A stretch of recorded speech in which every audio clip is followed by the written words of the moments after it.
Hello everyone, अस्सलाम वालेकुम। कैसे हो सभी लोग? आई होप कि सभी अच्छे ही होंगे। तो माय डियर स्टूडेंट्स, आज की जो हमारी वीडियो रहने वाली है वो हम क्लास ट्वेल्थ इकोनॉमिक्स की बात करेंगे, क्योंकि आपका जो यहाँ पर एग्ज़ाम के रिलेटेड डेट जो है वो यानी कि एक मंथ कह सकते हैं हम, एग्ज़ाम में रह चुका है। ठीक है। तो अब आपने अगर कुछ नहीं पढ़ा है इकोनॉमिक्स में, ठीक है ना, क्योंकि इकोनॉमिक्स में बहुत सारे यूनिट्स ऐसे हैं जिसमें बहुत सारे मार्क्स है। तो मैंने सोचा कि आपको मैं आज बता दूंगा कि आप कौन कौन से टॉपिक्स पढ़ोगे और कैसे जो है वो अपने इकोनॉमिक्स जो पेपर है उसमें अच्छे मार्क्स लाकर पास हो जाओगे। ठीक है। आज की इस वीडियो में हम लोग इंपॉर्टेंट क्वेश्चंस और चैप्टर्स के साथ साथ बताने वाले हैं कि कैसे आप पढ़ सकते हो। ठीक है। ये वीडियो आपके लिए बहुत इंफॉर्मेटिव रहेगी, इसलिए ये वीडियो आपने एंड तक ज़रूर देखनी है। ठीक है। लेकिन गाइज उससे पहले छोटी सी रिक्वेस्ट है भाई की तरफ से, सब्सक्राइब करने से आपका कुछ नहीं जाता। सिंपली आप एक सब्सक्राइब कर सकते हो, बेल आइकन भी ऑन करना, क्योंकि सब्सक्राइब जब करते हो तो हौसला अफजाई होती है, क्योंकि हमें कोई देखने वाला होता है हम सोचते हैं। और अभी तक आपने अगर व्हाट्सएप ग्रुप ज्वाइन नहीं किया है, टेलीग्राम ज्वाइन नहीं किया है, इंस्टाग्राम पे फॉलो नहीं किया है, तो आप जल्दी से फॉलो और ज्वाइन कर सकते हो। व्हाट्सएप ग्रुप की लिंक जो है वो डिस्क्रिप्शन में आपको मिल जाएगी। ठीक है। चलो जी, अपना जो वीडियो है वो स्टार्ट करते हैं, लेकिन वीडियो स्टार्ट करने से पहले एक लाइक ज़रूर करना।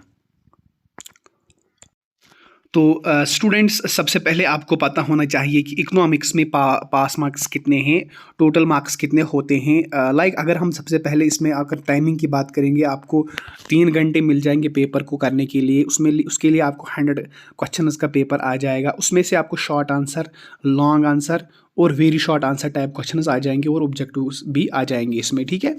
लेकिन आज हम बात करने वाले हैं 100 में से आपको ट्वेल्थ में 36 पास होते हैं, ये आप सभी को मालूम ही होगा। ठीक है। लेकिन सबसे पहला यूनिट जो है आपका वो क्या है, कैसे हम इस पे जो फोकस करिए, इंट्रोडक्शन है। ठीक है ना। सबसे पहले आपको माइक्रो इकोनॉमिक्स जो है वो पता होनी चाहिए। ठीक है ना। ये क्वेश्चन जो है ना, ये आप रट के लिखना। ठीक है ना। ये जो क्वेश्चन है ये आप रटना, क्योंकि ये क्वेश्चन ज़रूर आता है, या तो 4 मार्क्स का आता है, डायरेक्टली 4 मार्क्स का आता है, या फिर वेरी शॉर्ट का ये क्वेश्चन ज़रूर आता है। ठीक है।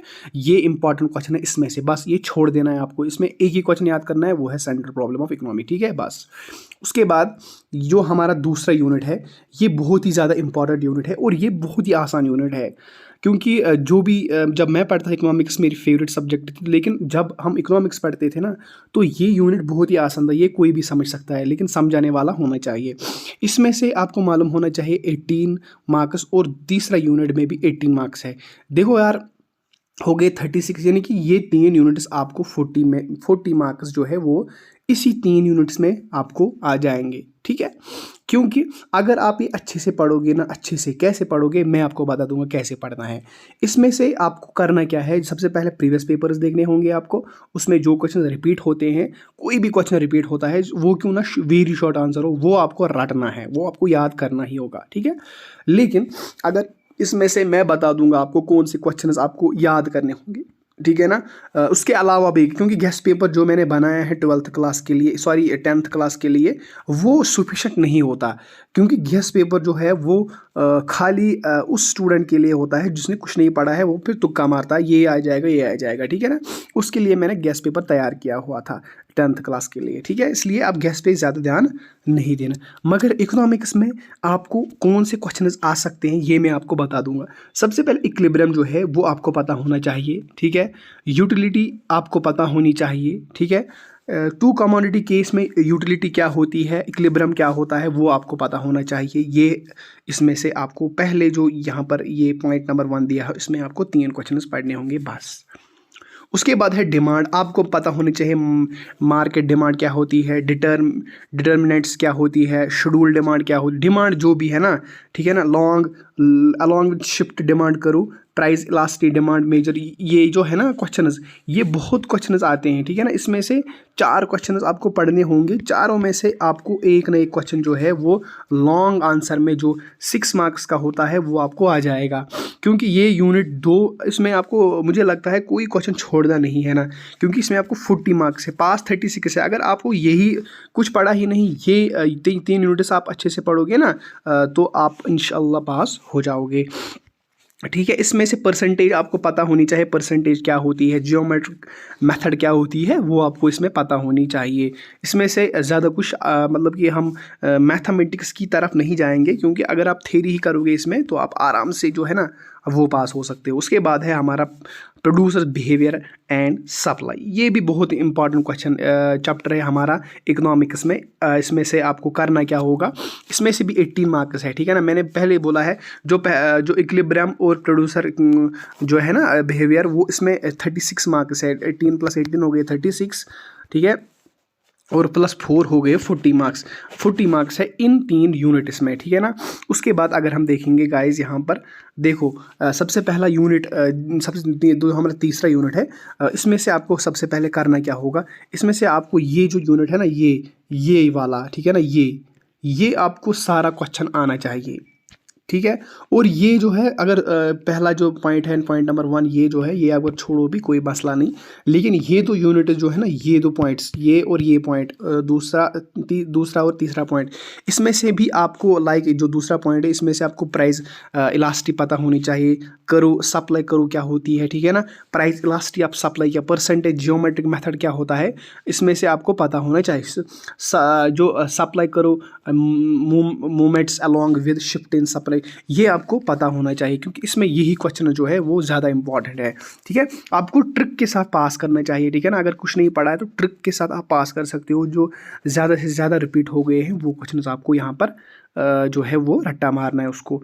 उसके बाद है हमारा जो हमारा चौथा हमारा यूनिट है वो है form of market and price determination, ठीक है ना। इसमें टोटल यूनिट्स अगर हम देखेंगे इकोनॉमिक्स में 10 यूनिट्स है।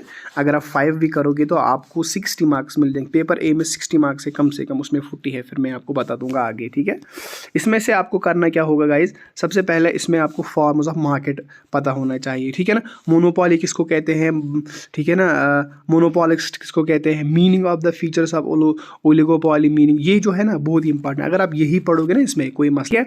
उसके बाद अगर हम देखेंगे हमारा जो 6 यूनिट है वो है national income and related aggregates basic concept and measurements. इसमें 15 मार्क्स है, ये पेपर बी है, आपको पता होना चाहिए पेपर बी। उसके बाद है 12, ठीक है, 17 मार्क्स, गुड 27, ठीक है ना, 27 इसमें मार्क्स है, ठीक है ना, गोया 27 है इसमें मार्क्स। सबसे पहला जो इसमें आता है वो है माइक्रो इकोनॉमिक्स, ठीक है। उसमें होता है मैक्रो इकोनॉमिक्स, इसमें है माइक्रो इकोनॉमिक्स, क्योंकि ये माइनर और मेजर होता है, आपको पता होना चाहिए जो भी इकोनॉमिक्स पढ़ता है।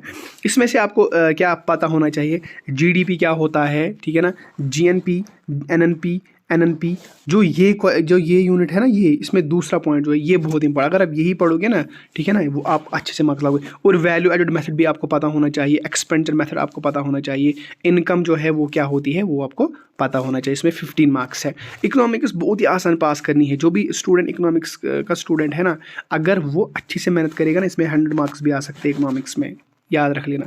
क्योंकि इकोनॉमिक्स ऐसा सब्जेक्ट है, इसमें कोई मार्क्स काटता नहीं, क्योंकि अगर आप अच्छे से लिखोगे तो फिर आपको अच्छे से मार्क्स मिल जाएंगे। ज़्यादा से ज़्यादा जो लॉन्ग आंसर होता है ना, ठीक है, लॉन्ग आंसर, उसमें आपको मैक्सिमम मार्क्स लिखने पड़ते हैं, मैक्सिमम वर्ड्स उसमें लिखने पड़ते हैं। उसके बाद है हमारा 7 यूनिट जो डिटरमिनेशन इनकम एंड एम्प्लॉयमेंट, इसमें भी 12 मार्क्स है, ठीक है ना। इसमें क्वेश्चन जो है वो है कंसेप्ट इन्वेस्टमेंट, जो ये है ये भी बहुत इंपॉर्टेंट क्वेश्चन है। देखो सबसे पहला जो ये है ये भी इंपॉर्टेंट है, और ये भी इंपॉर्टेंट है, और लास्ट वाला इंपॉर्टेंट है, और दूसरा वाला इंपॉर्टेंट है, बस, ठीक है। उसके बाद है हमारा, ठीक है, इसमें से आपको 9 यूनिट नंबर 9 है, ठीक है ना, वो क्या है, हाँ 8 है, 8 यूनिट नंबर 8 है यहाँ पर, money and banking important question. इसमें 8 मार्क्स आपको मिल जाएंगे, ठीक है ना। यहाँ पर आपको देखा होगा, यहाँ पर 8 मार्क्स। इसमें से क्या है, इसमें से आपको मनी सप्लाई आपको पता होना चाहिए, ठीक है ना। सेंट्रल बैंक मीनिंग, बस ये 2 क्वेश्चन आपको इसमें करने हैं, बस ज़्यादा नहीं करना है। उसके बाद है हमारा 9 यूनिट, वो है government budget and the economy, ये भी इंपॉर्टेंट है। इसमें 8 मार्क्स आपको मिल जाएंगे, ठीक है ना। इसमें से आपको सबसे पहले कौन सा क्वेश्चन करना होगा, इसमें से आपको पहले ये क्वेश्चन, ठीक है ना, ये भी बहुत इंपॉर्टेंट है। उसके बाद है हमारा क्वेश्चन नंबर ये, उसके बाद है रोल ऑफ ये, उसके बाद है बैलेंस बजट, ठीक है। उसके बाद है क्लासिफिकेशन ऑफ रिस्पेक्ट, उसके बाद है हमारा जो ये है इसमें से 3 क्वेश्चन इंपॉर्टेंट है जो मैंने आपको हाईलाइट किए हुए हैं, ठीक है। उसके बाद है बैलेंसिंग पेमेंट्स, इसमें 7 मार्क्स आपको मिल जाएंगे। 7 मार्क्स में से हमारा 10 यूनिट जो है 10th, उसमें से आपको 7 मार्क्स मिल जाएंगे। इसमें से आपको अगर मिसाल के तौर पर अगर आपने सारा कुछ पढ़ा है ना तो छोड़ोगे भी तो कोई मसला नहीं है, लेकिन अगर आपको 100 में से 100 चाहिए तो आपको इसमें से कम 3 क्वेश्चन जो है वो करने होंगे जो रिपीटेड हो गए हैं वही बस। ठीक है, ये था इकोनॉमिक्स का। इकोनॉमिक्स में कैसे आपको तैयारी करनी है वो मैंने आपको बता दिया है, कैसे आप अच्छे से मार्क्स लाओगे वो मैंने ऑलरेडी बता दिया है। अगर कोई और पेपर चाहे तो नीचे आप मुझे कमेंट कर सकते हो। तब तक दीजिए इजाज़त, अल्लाह हाफिज़।